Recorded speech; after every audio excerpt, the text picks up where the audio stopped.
Hello, I'm Nguyen, and this is my marriage project. So today I have Mr. and Miss Joyce. I'm Steve and Joyce, and this is my wife, Marion.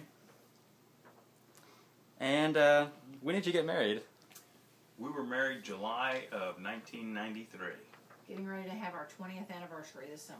Oh, very cool. What plans do you have for your anniversary?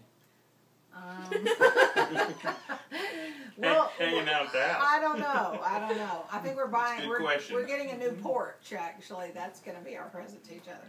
Cool. How did you two meet? Interestingly, I was with a company that was transferring me from Indiana down to Chattanooga, Tennessee. Pillsbury. And so anyway, on my flight back up after looking for housing down here, I got talking to a guy, and I was joking with him, and I said, "Do you happen On the to know?" airplane. Yeah, on the airplane. Do you happen to know anybody that's single, rich, and beautiful? And he said, "Well, I know somebody that's single and beautiful, and she works at a bank. Is that close enough?" And I said, "That'll work." So he gave me her name and number, and I said, "Well, I'll tell her I'll call her in a couple, 3 weeks." And I called her in a couple, 3 weeks, and we started dating then. Went to the Lookouts for our first date. Cool. In the old stadium where they just filmed 42. Have there been any particular dates that stand out to you in your memory? Key dates would be birthdays for the girls. Those are the highlights. Not that kind of date. Like the dates we went on. Oh, We were all pretty low key. I had him over. We started dating in July, and then his birthday was in August, so he came over and I grilled steaks and I made rolls. You want to tell me about the rolls that I made? I think we got to start over. So No. Yeah, Jim, why don't you start it over? We got to get a little bit Really? more on the same Come page. on! Should I keep going? Yeah, keep wrong going. with that? Just keep going. What have been some of the most memorable moments in your marriage? The birth of our children, moving back to Chattanooga to be with my family and Steve's brother. We love Chattanooga, and just growing as a family, growing in our faith, and just Starting over. yeah. We need to start this video over. What? No, just keep That's going. fine. Stop being weird. It's not that weird. This is going to make it on YouTube, you know. What do you see as some of your strengths in your marriage? Oh. That's a I good see some of the strengths in the marriage. This is what I was going to say, is we're both very type B. We're both very laid back, and we let things roll off our back. And he was older when we got married. We were both older when we got married. He was 36. But we're both really just kind of laid back, relaxed people, and that's helped us to deal with a lot of things. And religion and faith is one of the strengths. I think we've grown together closer since we've gotten married and stronger in our faith. And I think that's kind of helped increase the bond in our marriage as well. Cool. What are some of the difficulties you have experienced in marriage? Probably one of the main ones is finances. I think every marriage goes through that. We had an instance during our marriage when we saw differently on how to spend some money. A number of And, instances. And so it turns out that we ended up working through that. And We compromised. The main issue was Steve wanted to give way more than to the church, actually, than I thought was practical, because I wanted to give to the church, but I also wanted to save for retirement and save for our children's education. So that was kind of a conflict. But we managed to give generously, and God gave back to us, so it actually it worked out. Well, cool. How do you think God is working in your marriage today? wow. I think He's with us daily. I have a habit of talking to Him on a daily basis, and I try to pray a rosary every day when I exercise, and I just ask for His help and guidance in a lot of my daily decisions, and I think that's just one way of kind of honoring Him as well. Me too. Ditto. Cool. Well, how did your faith play a role before you became married? For me, that kind of leads into a long list there, but one thing I did when I was single, I worked with a lot of great people, but I saw a lot of my friends and co-workers getting divorced or being involved in affairs. And so I also got married really early too. I kind of made it a point that to find a way that I would have a better chance of staying married.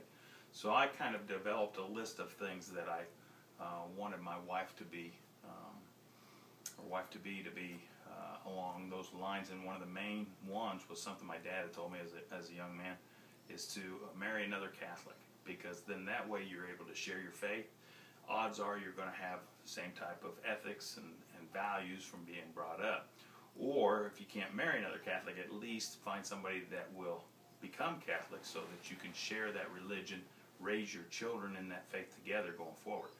And Marion actually wasn't Catholic, but she met all the other criteria that I had developed in my list, which includes a very wise money manager and a funny person and some other things that I had come up with, and educated with a college education, and so it worked out really well in the long run. But I was Presbyterian, raised Presbyterian, always was a Christian, and it was very, very important that I become Catholic to Steve. So I feel I'm worshiping the same God. I'm still loving the same God. There's some issues that I have with the Catholic Church that I don't see eye to eye, but I feel like I'm a good Christian and a good Catholic too. And you kind of answered this, Mr. Joyce, but Miss Joyce, how did you know that he was the one? Well, I just knew from the get-go he was a good, solid guy, and he had a good heart, and he was a godly man, and that was very important to me. And he just had a great sense of family, and we shared some of our future goals in common, and we wanted to share that together. And one thing I want to add along those lines is I really don't think there's just one person, the one soulmate for somebody. I think you can have a happy marriage, and there's many people out there that you can go through life with and be happily married. I don't believe in a soulmate. Although I love Marion, I think she's the greatest. I just think that if everything works, there's a lot of give and take. Marriage is a big old gamble, and you've just got to be flexible. You've got to give 110% both sides, and you can't be self-centered, and you have to be extremely flexible. Yeah. Cool. Well, how do you as a couple resolve conflicts? I win. We do it through communication mainly. That's the biggest and best way. You've got to bring the issue to the forefront, and then discuss it and compromise. Keeping it real. But also, he has a way of kind of doing the silent treatment, kind of. Me? Yeah. And so I just give it right back to him sometimes. But Until usually, we're ready to talk. Yeah, I mean, but we don't. But we're not some of these people that don't go to bed if you're mad, because we've definitely gone to bed a few times being mad, but it works out. It's just a kind of waiting it out and just realizing that your love for each other and the bond that you have is way greater than any single problem that you might encounter. And every marriage is going to experience arguments. That's human nature, and there's no way around it. So we have our arguments, but then we work through them and grow from it. Cool. How has your married life changed and evolved over the years? Big question. I guess we used to do a lot more, go out on dates and be with peers a lot more frequently. And since we've been married and our children have come along, we spend most of our time as a family unit now. Or just as a couple staying home, right. Or as a family staying home. So we don't socialize as much as what we used to. Yeah. And I think too, also, at least in my situation, I spend more time volunteering at our church and being more active in the community of our church. So, I think one of the main things that we've developed is within our marriage, we've both grown as Christians. He's grown as a Christian, I've grown as a Christian, and we've both grown together, and our faith has really just blossomed as we've gotten older, and we realize how lucky we are and how grateful we are, and how our family's developed, and how we've loved God even more as the years have gone by. Cool. Are there any couples out there that you kind of think about and kind of you like admire them, you think they're a great couple, and you kind of try to replicate them in a way? Yes, there was one.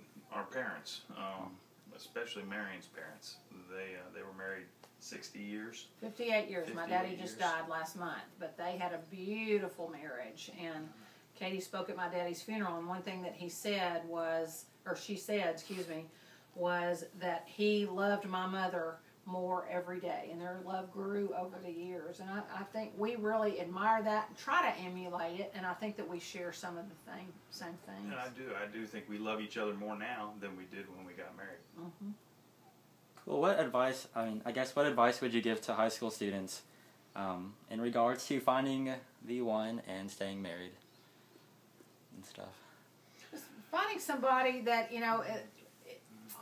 the outside appearance is what's going to attract you initially, but what's really, really important is what they are on the inside, and just getting to know somebody and dating a long time before you get married, and waiting to be intimate until you're ready to make that permanent commitment. Yeah, that's one thing I kind of had it on my list that I would date somebody for 2 years before I would propose to them. Because it's kind of a proven fact that most people will put up a facade for the first 12 to 18 months, but by 2 years you're comfortable enough that you're yourself. And so that's what we did, and after 2 years I proposed, and then at the end of the third year is when we ended up getting married. So one of my recommendations would be patient, and the second and most important thing is, if you really want to find the right person, is to talk and pray to God daily to bring that person into your life and let you know who that person is, that you can spend the rest of your life with. Because I did pray for Marion to be brought into my life. I didn't know it was Marion, obviously. And I did too. I think I was rewarded for that. So. And we also, as parents, pray for the future husbands of our daughters, And for their them to families. be worthy of our daughters and to be good, godly Christian men, and for them to make good decisions when it comes to making that major commitment. How early do you think is too early for a couple to consider marriage, I guess? How old should they be? Yes. I like the idea of being out of college, just going through college, getting a job, and living on your own. I think living on your own is a really good and beneficial thing before you Learning immediately experience. get married. So but it can't. There are lots of exceptions, but I like the idea of around 25 or greater. And I kind of agree with the idea of just being out of school and being financially stable before you look to get married. Because when you do get married, you want to be able to keep one of the parents at home if you start to have children, so that they can learn your ethics and values as you go through life, and they're not learning it from a daycare center. Cool. Is there anything else you would like to add to this interview, or any cool stories or Gosh, anything? I wish we had a lot of cool stories.